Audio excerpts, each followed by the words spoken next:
for Akwaba na era adenimo de ohia se echichi mu biem ye ofa ye papa ye nua bema anafe osa pre se ene the party for moto aba I from delegates mone ne be ya adwene na afe mama na sa akwanya no wetima be di party nanim na wakopre to me or Ghana for nim na odi to me abre eye Ghana ni patriotic party na de dana koma so Bresanti nyina opeso yema Ghana no watimi aye ediamai. On this note, you are anymore Akwaba. Bibia e kama. Oh my comrade Sante. Meji also I want to say nyame de ache. Good. Ye tiase ye wa hodin de nyame de ache nti ye ne kakra kakra. Bibia Adam hu na ni nipasu I think you have experience wo TV no so bro. It's from Boko. It's telling you the kind of person oh yeah. Now so far we are come on. Well, come na for mo. Say anamuntu ayetu. What kumpe? Makum we ni na tosum ye no. Enti na for. Na we ni de emo ashi. Enti se Canadian no. O Canadian no de. Ohe Canadian ni ene di sacharabe. Well, in terms of delegateship no de it's about the same size. Okay. And I say we crack become and I'm say additional polling stations in the electoral areas are creating you know. Adom no adults. Okay. Then so it's still 275. What the Guam constituency can be 276 constituencies. Okay. And enough for now only over 200,000 people. Edin komo. Juma edin. Nanso ehia passion. Say da wakoma so a. Na onimi say woda yeso no yeda yeso a. Unyame a obo wo de ma wa. Ubenya sa kokoduro no. Moto ho anamo. Did you na maybe for the first time we can say a kono enough from sir. There na abasai. Enough from near say ehun akade no eso ehun akade no eso ese wo ko hamile wako boko wako elubo wako aplao wako nkrankwanta wako sabuba wako tatali ene de keka ho nyina kura aka mintimi moso wako ahafumemu Kenya ase enya ho nkwa de na goso mem na goso osankori akoko na kasapin ni nyina kasapin no aguma kosi adaboku wo safi nti kwabra emadwuma no obi ase epesi ehu bramena so na me mmekasa o petumi nti se mi hu o ma me na so a nanso ka bia eni kwan se ba ne sa se metimo afidie so na no pay se meni amanfo kasa eno so ya kwanya obi wetimi atie wo na wo hu se di be na wo pe no ade ni mo pe no o se fata no obetimi aya na so ntimi nje enti enafo ena tu akansie no kran shaase no na yese binum akodi faako so no be the establishment candidate in Sensemi. Okwa hu sa no mani bi. Oh, kamna na said that. It's an open secret. So, baby wana si osi akwan bi embesi bi. A open secret. Ye nim so yenka. Aha. Enti no enya ade a sebe ye be metina mo afide so na maka say eni ho sa. Ye hu I mean say DCs any regional executives any constituency chairman ye hwepo majority in line na che say playing field no enye even and also enye even odd na ye nyina ye ko agroparma so ye ko diagro ye bobo na referee gina mu no odika me binom red card and yellow card said the abo kokoi na ehunku a na ibinum kra no so a ya ma wo mo obo penalty ya mo penalty buga pa so ya mo penalty so on so go no so go no kwa no bona to fa go post see wa mo ni ekipa ni ba ni sabe bobi on sam no ba konka ho to kamera the American man abisi so ne say emadwuma no eyeden nanso me adan mo okọ akansi a okọ race bia na there's a finishing line so unwie finishing line na okọ unwie akansi there unwie finishing line no na wotra na uwie a na se abasobodie bi wo ho a ene de bebo sabi menya mfato hu we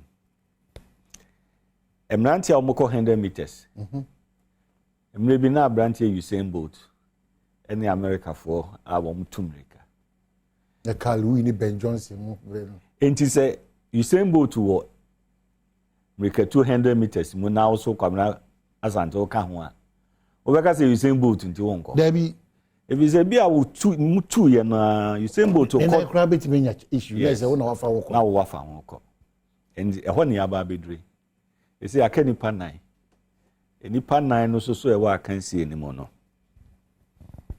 me na me yo mo panyini wo flag bearer ko wako bi pen yes o mo nyina na we na di kan ya o mo pre enti o mo dede nyina na o mo ye no me no o mo senior emfie mu de me na meswa emfie mu me wo 58 but in terms of I can see any day me na me panyini the me wo 58 years Vice was 60 years Canada Japan was I think 63 or 64 also free akoto you over 70 but back can see any say when the bit me to frank am MPP there me na me senior into way they make can't MPP delegate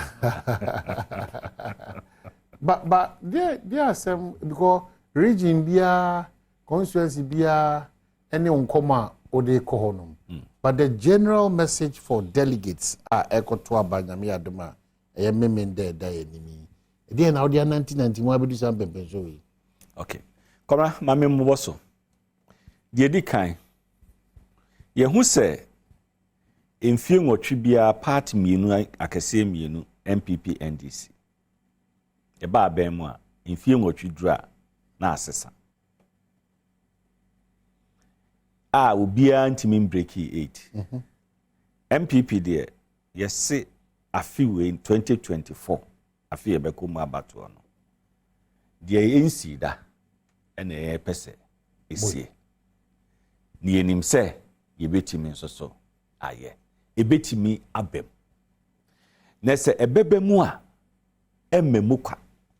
emmemu kwa se ekwan ya ye faso eye no manu a ene ebetimi no amana bem intimasem a medema MPP delegate ne se sa breaking the 8 a yebebe ya amana bem ni akoso atra aban ni mu no ebetimi abemu a de edi kan e wo se ya ankasa ye nkabom internal unity e wo party members no ye shemu kena okay yenyo ne mfa baako nti oka enkabom a oka unity a bebia memeti se centroni no misa na se party die ende wo ha ekoi ye kan new patriotic party amanfo Badwam eba wa problem no se ntokro bi de bebia ntokro bebre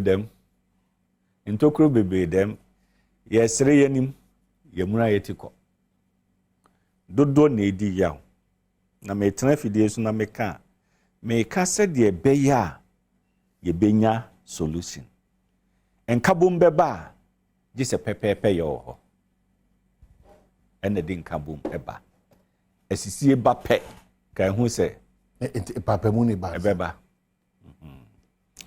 enu ntina me kan bibi se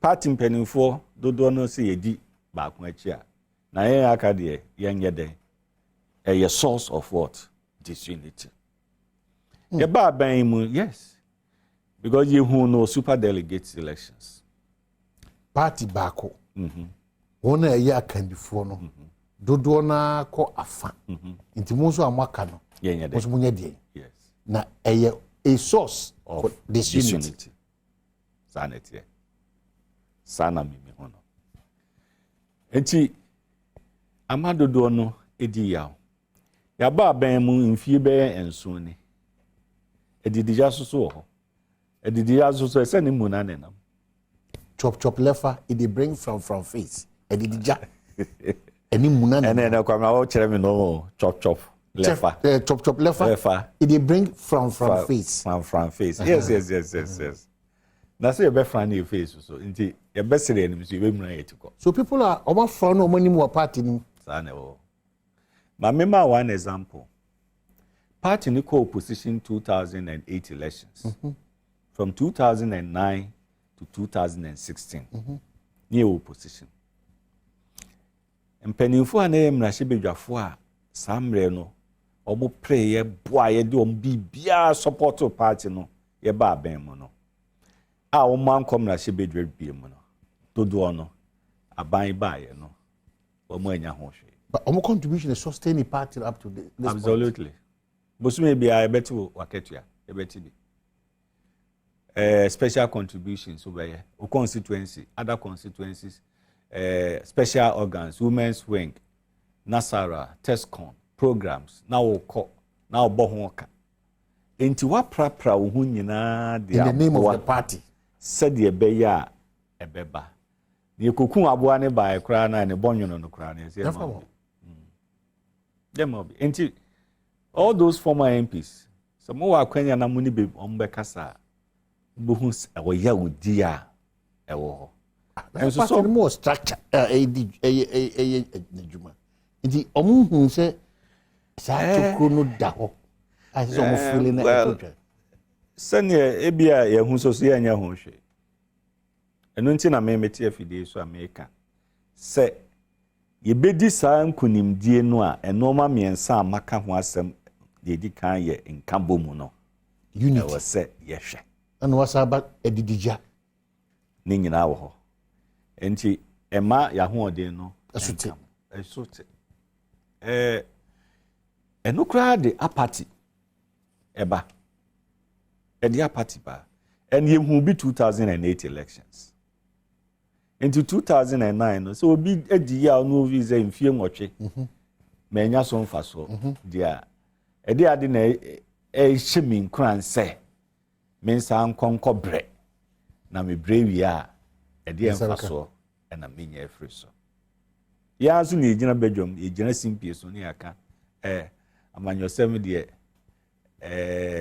ehun akatue ni heaven o wa asase so beni nyina ye se obi ho kra no a kwamna no ope just a respect and a regard se ono so no eboni ni die keke efa ma ope yes but eni ho nti eni ho no a na akoya asefem ama no na akoya mememfi ama no nti saade ya ne mame so maintain na otida enyo ono nko ani vote o nipa dodo na so betiti le se bia o nipa mienu miensa e nan kan betiti ada na kokromoti ezo so ne yakeka bom na ba be doso na otimi de adi nkunem enti de edi kan ye se ye nka bomu no e wo se ye hu adu what of the school of thought and also kase on this matter of enkabom ene edidija ene yaudie no e kase there bi o party no e the new patriotic party enye obia na party ni bitimi agibre e de ahwe no nti so obadom ku a hunu se ku no nya obi bia no bitimi ya 100% e ye tu ho acha adwuma nti tiasia from that angle no say e ye tu ho acha adwuma sa nipa bi so adwene sa no so omo so den yes mejitum say ekuo na ba ban mu yentimi nya 100% satisfaction to all party members. My position I'm taking no interest say I was say bibia no a year 100 no. Nanso I was say timi ma ye ho target say we have to achieve 80% satisfaction at the party ma. Inti ya achieve dia say 20% ebekemu a ombudi ya no at least ebetimi asoso wo mu ne base satisfaction level no ne nam 30% 40% now over 50% edi ya odia there's a problem. Let's just say fair and equitable distribution of resources no am try akodi kakra bi nsem but ene yesa di kakra bi nsem kwabna kekewo edi binum nsem no soso no ye de ye ohye ene ehunehuna de ye nyina ya pre na abedi wo no o sa di hunehuna me esa de shame. Yes, and so your party no botaye ne say development and freedom. Enti say development no wa ama me bia me freedom so no o be kama hye ati me fa ahode so ana. Enti e ba ne sa no ani nyina no ne de efe no apati ene ebegu a engu na mintra me baabi edu say abato odu a mepa mento general election apati na obi ankwa ankoto a ete say wato atia so all lose vote now competitor so afa ho eko enti e was say em party nkabomu no after memene da dwumadi edi animu yi nkabomu hu de ye wadwuma eye wo ho a eda ye nim kese obi biara obedwene say baby a party ni nkabomu ni gina no eye no na nye no kre. But what we about to man nyame adma memen da ye koyiu ana say obi a bia ayini for no so ba ugidi say woni ye koyiu.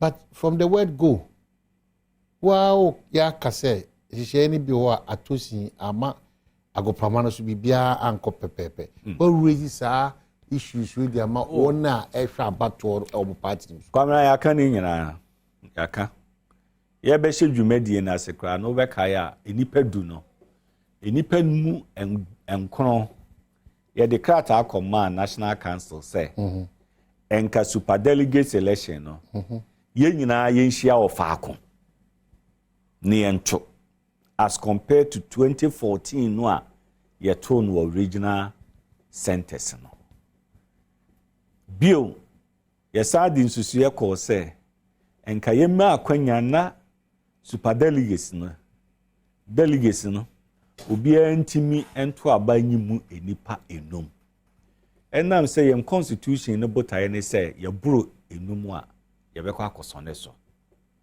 enti e bia obi wo ha a opa adan ni mo opa kwabna asante opa kwasinsia ompewe enti wo akwanya na wotimi eto aba no ato so aba wotimi say tension pressure bibia nseso bibia da form sikasem bibia da form na ba ne se wo hwe se mepe adan ni mo mesa pe kwabna asante na akoye no nkwadana akoye no how akoye ne dadwen so enti okodu ha aye bibi na aye bibi e wo ho enu nyina ne koso say ma akwanya ma omoto for 5 people no a enke bewie no ebi akwamna asante nya 500 votes adeni metimi enya 490 votes obi betimi enya 510 votes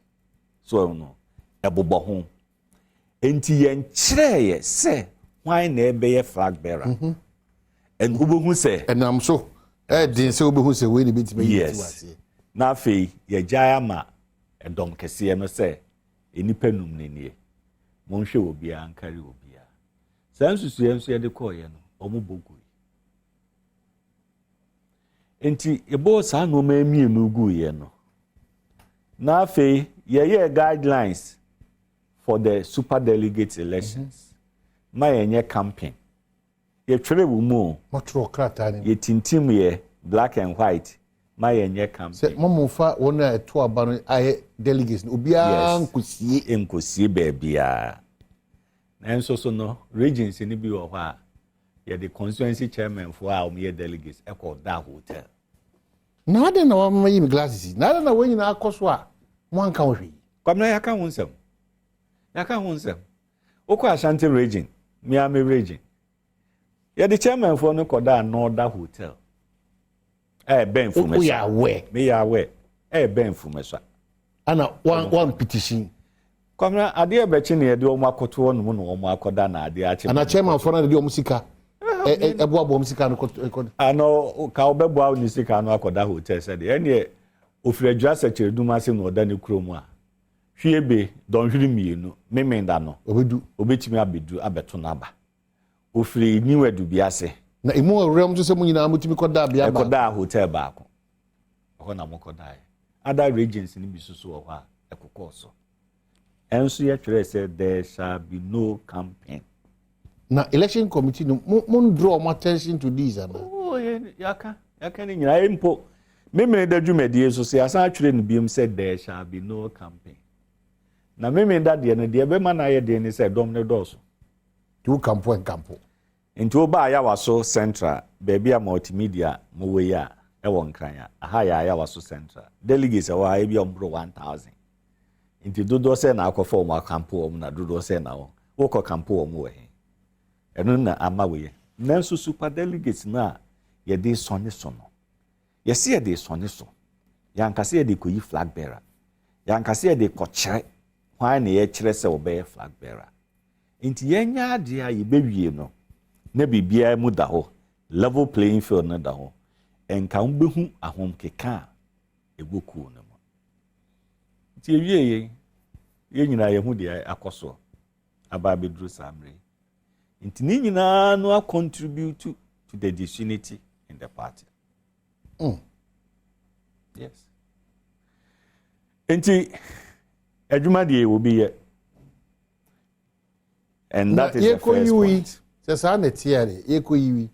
Wa no washa say ka challenge here. Are you ready to solve these challenges? Kwamra no nti na me gina mu no. De me mahu oya wa me so mafam no. Wo mo mu di yaw ni nyina no. Me nso so ebi edime. Edima fa bi. E na magina. Nti me ni wo mu nyina yaw di efo ni nyina panyini. Onsaka register. Nsaka ya me register no. Bibia nam ne kwanso. Well, register the amount no any figures no means around 203,000 or so. Meaning say constituencies in being to be at least I know of 2 constituencies. Sunyani East and Miami Mampong. Okay. As at now. To be. Yes. No more to oh there be you say Mampong Mikrom say no or more court case. Edaho. So I'm saying what the abaya church no ma the such right ni essentially to miss you kwamra mikrom for ye ejansa fo kro o wa no obi aso ma ne yonku sisi o mo nti o mo ani num dia me dia e ho dia ma me hwe wa sa ni krom fo ti o so mo nim de so mo ye nti o hwe total delegates na is around 203 or so 1,000. Okay. And a better. Now no team much scrutinize bibia mamo ye okay. Oh yeah, shame. And Ebioha is difficult. It's difficult because let's take Tatale constituency, for instance. Where then you bet me identify individuals. And you say delegates in also one. Ebia Frimo. Ebia Tutukai. And a national secretariat a charge mam verification. Almost send it out, a verification. And I hope, say, verification process, no. Almost me eliminate, me fan say, one more free mono, in yana, if free mo. We will call a constituency officer, no 2 kind, or maybe, to me to be. Unless it be our proxy, and the ama will be. The proxy is so my home saying now, my beard. Oh, yeah, your home say, and proxy so far, no, I think about 600. A little over 600 out of over 200,000. Though every vote counts. Exactly. Yenya inhu bibi boni bia e was our proxy issues no. Register no so no yahwe. Eguso ehwem. And I said they make an easy. I mean, Tatale constituency or Doma West. Ubeden who omu nyina. To me, and you saw a verification. I just saw the register no comma. Also team members so coordinators. No check bibia. Yes. And it drew stage be no. And ye menkwa meeting. But me said the other aspirants also team no. Yeah, we are all going through tough times. Though we be more resourceful chen yen ayeni aban ni mo. I see. Well, if you've just joined us, the Mamin Cows here at Dynamo, a flag bearer, amongst the flag bearers, more praise a year and the MPP Amanyuku Memenda, Unyame Adoma, ever to very hopeful, say the delegates within the party MPP no ever considerate. Now, I want to be the ama era Dynamo, only GDN no, na fe, what me a CC party. The first two issues are already. Chop left they bring from face edidija any muna nenam and then eye mpapemu disunity mpapemu ewom nipa do na so edi yawo was site say we former members of parliament from 2016 or so almost tuatua ton kitin very sustain a party to come to power 2012 to 2016 ABC ne emudu do na isa anamo mutuye no they lost out constituency omabra bomu so pressure fa so ebesi na aye kasai party nana montu with those people no very very sad they've been left to their own fate nti ohwa yawo ebufu ene mo na mo ye de ebegu a emu honhom no take a chunk of reasonable percentage of the party people yebekwa game park aba yeba afei na yebehwe memenda na expectation or no ankasa so boa no is because the party says that for matters of security it's been entirely taken over by the Ghana Police Service and other matters tieko aba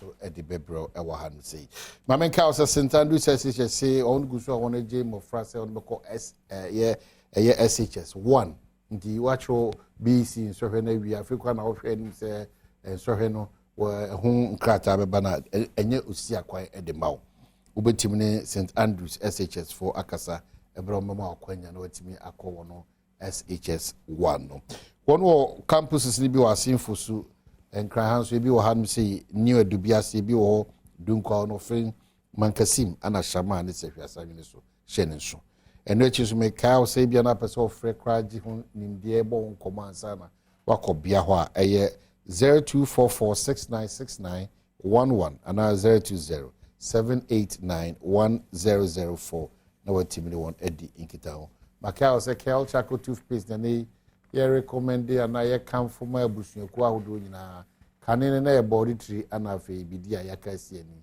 ne abrobro so na dia poyese ene die abefo kwan so yakasi ani ana abeda ne kel charcoal toothpaste another quality product from Samara Company Limited. Inti so kodwa so na ya portion kwa na kopa ekira sem dia and it should be Kel Charcoal toothpaste. Kope bito ebe mo wasre okwanso nkoso.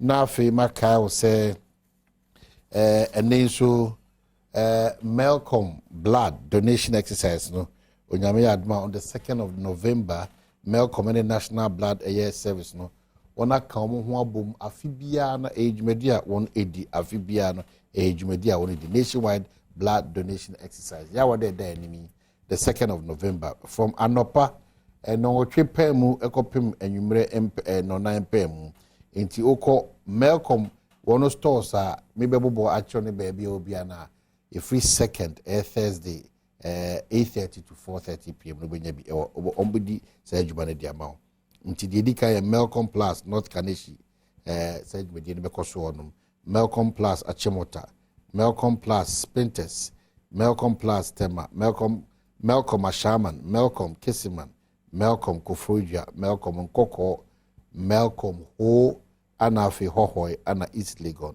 ana Malcolm enso wo aflao Malcolm Cape Coast Malcolm Swedro ni takwa de takwa Sunyani ana wana bolga ana Malcolm Kumasi adiebeba ana Malcolm Kumasi enso Kumasi hine enso eho ana afi Malcolm Tamale Malcolm Nanakrom Malcolm Mankasim Malcolm Frafraha Malcolm UPSA ti saa emiamia we no ana omo kabom omne National Blood Service eto safro say come and donate moja ehia na fa bo abusua yonko damfo bi anase eye adititi bi adeboa nti 8:30 anopa ekopim enwumre no 9 mpm ya wada eda enimi Malcolm miamia odo mabobusua Oma yen share so studio ade nyam for da animu oka atitiri a won press on by Francato for the new patriotic party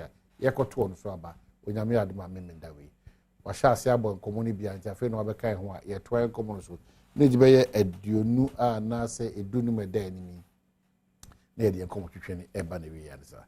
So yaba back all me da say for obra ogie lots of text messages anaba making maybe yes sorry muna making do na eda was say draw attention to some of the challenges that the party has as of now. Ebinum so kai will say a focal pen so see but the party no as as one. It's sharing the maybe on this unity matter. Ebinum say after November 4th the BID that is a party no ebitimi asa case ni akoje.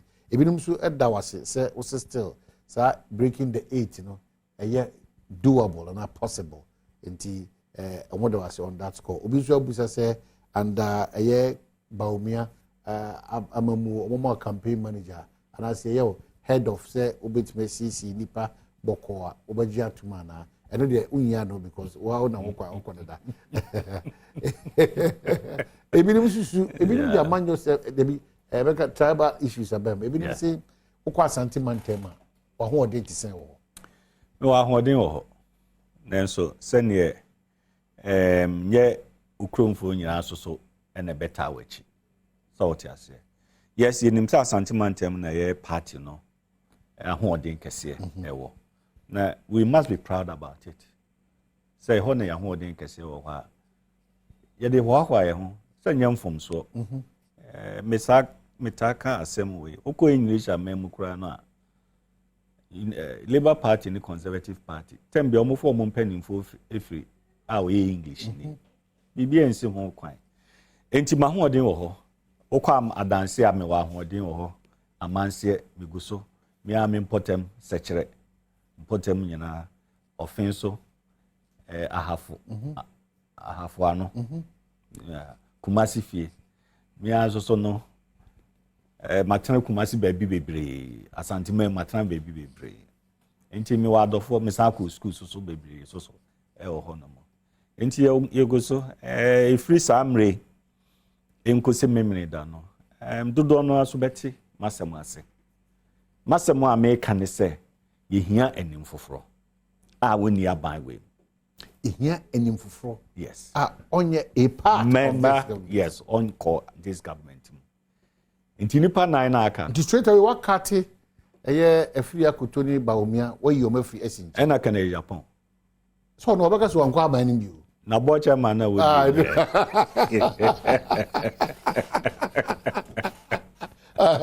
edima mo attempt so yi ne ho afi mo kra okay o da so a it that new face in there e ba be talk so well and yeah me masema me dia to party ni man anim say ye pese breaking 8 no the third condition na me be come ho asem ne say ye hia ni mfufura won kwa aban ni mu years after 8 years now fa will be our kwa aban ni mu a e flag bearer amanfo bro o ma ka se mo ho afron ye ya bro Professor Mills I know 2000 what me win here current president Nana Akufo-Addo 2008 went to me President Mahama 2016 went to me as a sitting president Nana Addo as a former minister in J. Akufo-Addo's administration Professor Mills as a sitting vice president and the other na you're doing say 2024 there so we need that new face a big departure from the normal and no and the day atinka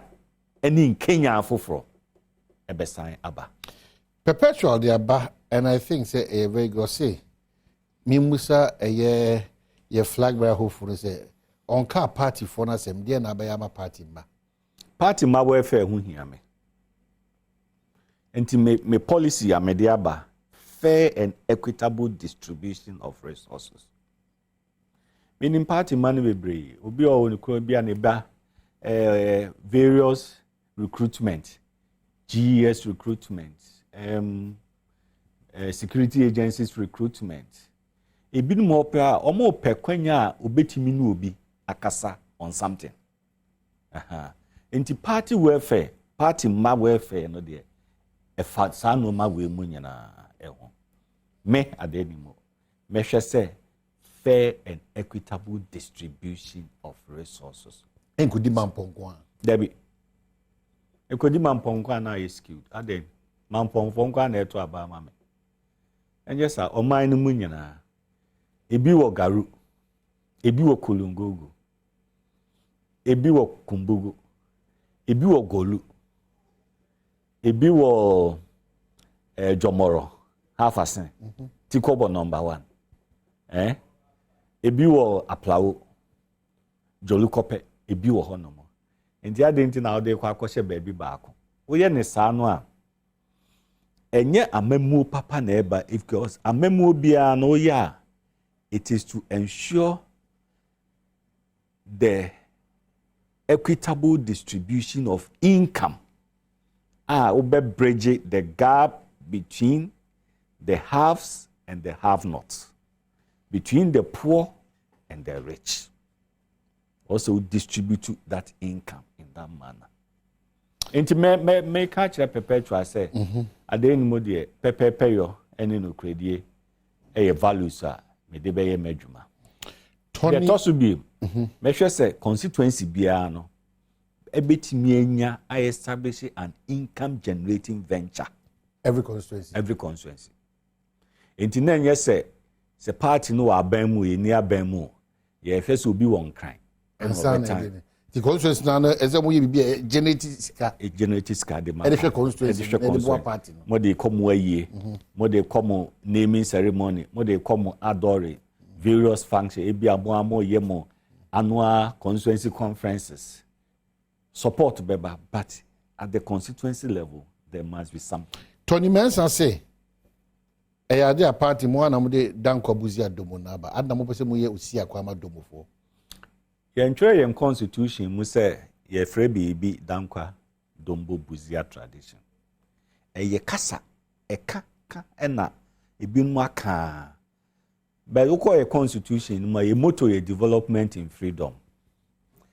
The forward no ye use JB dankwa statement bi a wa twere ya e kyerɛ say we believe in the individual liberties, freedom and bia was ankra utimi eye. Constitution ni baby ni wa ya twere say tradition ye be frɛ no dankwa dombu buzia tradition. Na leader ye pe flag bearer e was ye rotate. Makasa assembly. It is not about rotational leadership. Enti obusamia bibia sa in your constitution. In play rule. Rule ben na was a play kwabena. So no.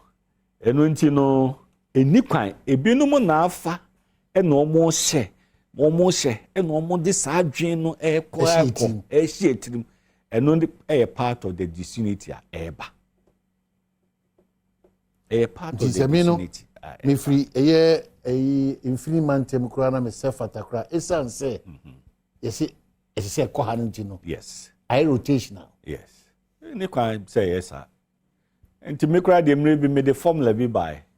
Se bi no say yenye rotational there. Any say a company ni aye there then there must be equity contribution. Na and also so to say. So we shouldn't go into these things. Ye ne sanwa na de ntitimu bakese. Obi biara wo gina onyina on his own strength and merit. Wa ho den ne omodimbo. Na manfo hu se ya to aba na ye di ye rehye wo mu se be ye candifo a umfa enimguase ma wode nkabum beba wode nkoso beba wode asomdwe beba wode nkunimdie beba. Are you promising say abato no ye two we na touchwood ama adainimo you still be a member of the New Patriotic Party? I'm a member of the party. You're free, fair, transparent. In fact, when some fanka home, level playing field election. That's how conditional clauses now modern. Na say no so ni ho no a e ma justice nya adwuma pepepe nya adwuma pepepe so anya adwuma ene energy say identity mu na eba The Tosubi 2014 me call a contest no. Near any panso. Menam Tosu Miensa. Akufo-Addo na di kai. Chiramantin na Tosu Mien. Aden mum nam Tosu Miensa. Ansa na Jogate eni Kofi Ose Ameya. Ena aprekuni asamo aboaten. Enso ye ba aban mu. Aden mum kwa ne wanya dibre bia. Ewo na Akufo-Addo aban mu. Na see the ma na wona so mpe. Come almost position be ya. Rose. Ano musa do ko me fi na no mo kakra. Because Rose no so aye adwuma open. Now you almost say yemfa me ko Rose ni fa. Ana tanu e ba. Kamera me ma wo mre. Ahwefo ye hwe me. Bibia say ni ho. Ambassador yes to Italy. And I'm here. And then the first time I met his ambassador no. Me, come one friend me. Ayokobo train a friend me say or the make choir ambassador. So we are choir ambassador there under foreign affairs minister. Honorable Ayokobo train no from 2017 to date. Me kind the last time me ni share AD in kobo on foreign affairs matters. No. Me call the office class so. Enti enya no cred babyara. With the podcast metimi aka say this is 100% complete falsehood. 2. Yes me call rules. Na e dibrebe ya. Enkrofo ya sa propaganda ya sa den ni mo ye mani dibre na wanye. Me si e dibrebe. Aban mu public sector, aban mu dibre bia wudin. Ti omo tu din no. Entu din no. E no omo tu din ni wie na yesi ma anye a. Omo nchire ni pakra. Ye dis dibre na ma no. Bibia ni ho. Me si ya ma mehwe o. Ya ma mehwe si ya ma mi bibi na me matna. Baby si ya ma mehwe anka ba na akwam na obeti de ye be kan kire ni. Enti na me wo makoko dra me de kamensem. Me wo me nyina so a me de kamensem. Enti party no ye hia enim fufuro. Ye hia enim fufuro, ye eno so ka ho ene beboa. Enye se enim fufuro keke, enim fufuro enkekaye eni no. NDC fo nya baby anka. Na nse kwa meti ye se NDC benvu ba ko se adeni mo de ne ba. Ye se ono ye hu ne ho asem bia. Afi na we kwa akwohwe baby e binya propaganda dia ba beto no so. Enti kwamra ye 2014 ye born na Akufo-Addo chidom. Anadwoan nyina ne 90 year campaign baby.